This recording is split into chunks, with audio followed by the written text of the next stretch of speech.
parler d'une séquence. Je ne vous l'ai pas dit dans le sommaire, mais je ne vous l'ai pas présenté. Mais on va parler de revenir à cette séquence plutôt qui avait été filmée lors de la première mobilisation contre la réforme des retraites. Un homme interpellé alors qu'il lance des morceaux de palettes de bois à plusieurs reprises d'ailleurs contre des policiers. Regardez cette séquence de la manif qui a été extraite.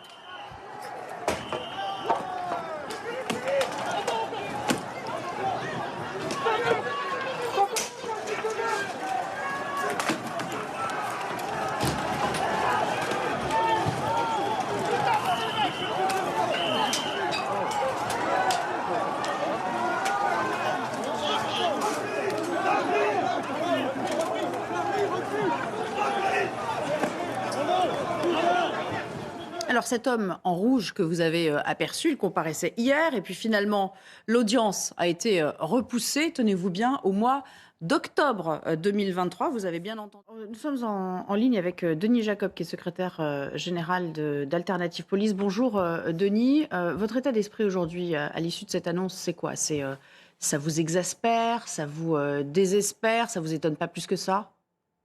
Le tout en même temps, Nelly, si je puis me permettre, parce qu'une fois de plus, c'est un très mauvais message qui est envoyé à la population. Voilà, on s'en prend à un policier violemment et on a un individu qui a une situation judiciaire allégée. Il doit pointer une fois tous les 15 jours. Il n'y a pas de sanction ferme immédiate et ce n'est plus acceptable dans notre pays parce que quel message on envoie à ces personnes, à ces délinquants, à ces voyous. Après tout, on peut s'en prendre à un représentant de l'État, il ne se passe pas grand-chose.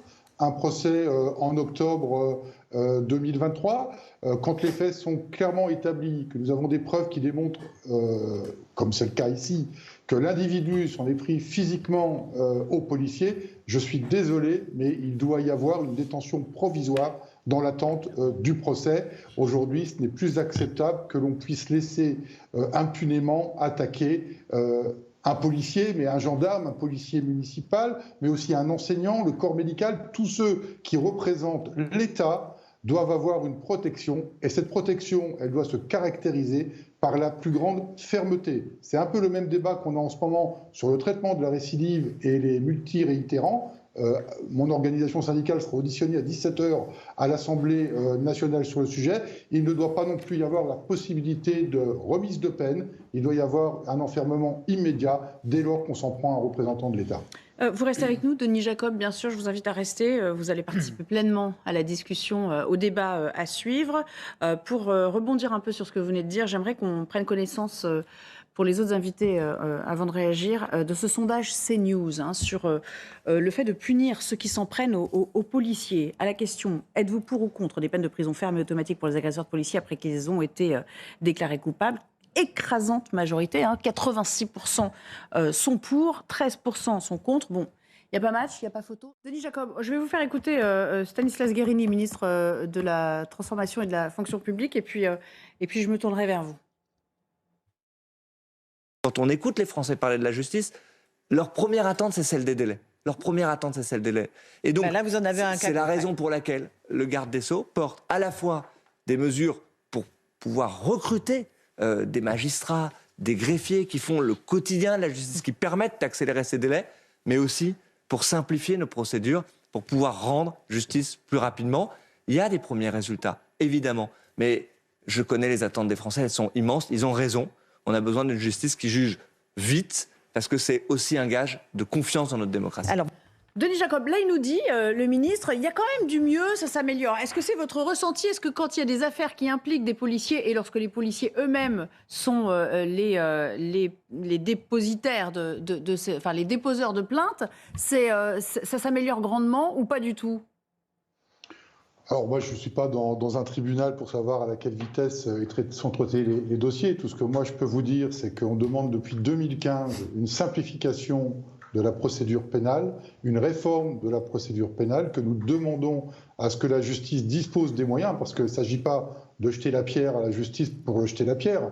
La justice a de problèmes cruels de moyens, comme la police peut le connaître, et que malheureusement, on tergiverse, on a des réunions. Je rappelle qu'il y a eu les états généraux de la justice conduits par le garde des Sceaux, dont aujourd'hui, on n'a pas encore totalement le résultat et le contenu. Donc, ça s'améliore, je l'espère, on l'espère tous, mais je trouve que ça ne va pas assez vite. Et quand vous avez ce cas de figure de mes deux collègues qui se sont portés partie civile et qui vont devoir attendre octobre, mais vous imaginez ce que ça renvoie comme image à la population? C'est-à-dire que pour un policier, on est obligé d'attendre octobre. Mais qu'est-ce qu'il va en être pour une personne lambda qui, elle, va être victime? Elle va attendre combien de temps? 2 ans, 3 ans? Donc tout ça, c'est pas inacceptable. Et j'entends ce que dit Stanislas Guerini, et je pense qu'il y a une véritable volonté d'améliorer, de donner les moyens. Il y a quand même des annonces qui ont été faites de recrutement financière.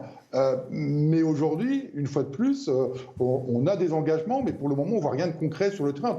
En tous les cas, nous, en tant que policiers, on a quand même le sentiment qu'une fois de plus, ça traîne en longueur. Et une nouvelle fois, l'affaire dont on parle aujourd'hui en est un malheureux exemple. Alors que d'autres, on le rappelle quand même, Karim Zeribi, en ce moment même, enfin il y a quelques jours dans l'hémicycle, réitère les mêmes propos. La police tue. Enfin, je veux dire, voilà, on marche un peu sur la tête. Oui, et puis on manque de cohérence dans notre pays, parce que lorsqu'une victime, je dirais, subit une bavure policière, ça peut arriver, même si c'est rare, ça peut arriver.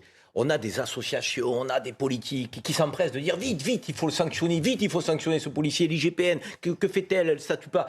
Je vous rappelle quand même que la police, c'est le corps le plus sanctionné dans l'administration, le plus sanctionné donc, dans l'administration. Il y a 3000 sanctions par an qui touchent les fonctionnaires de police par l'IGPN. Donc des radiations, des mises en retrait. Donc, je veux dire, donc, on ne peut pas dire qu'il y a une impunité. En revanche, là, lorsque la police est victime, et c'est le cas pour ces deux fonctionnaires de police, ben on va devoir attendre 8 mois, 9 mois, sans savoir peut-être ce qu'il en découlera. C'est-à-dire qu'il y aura certainement une peine qui sera très allégée. Bah ça s'explique facilement. Hein, alors, attendez, Denis Jacob, oui, parce qu'il a un petit peu plus de mal à se faire entendre. Allez-y, si je vous permets d'intervenir. Merci Nelly. Je rejoins tout à fait ce qui vient d'être dit. Quand c'est un policier qui commet une faute, et il n'est pas question de défendre une faute de policier, on n'attend même pas la fin de l'enquête, il est tout de suite suspendu.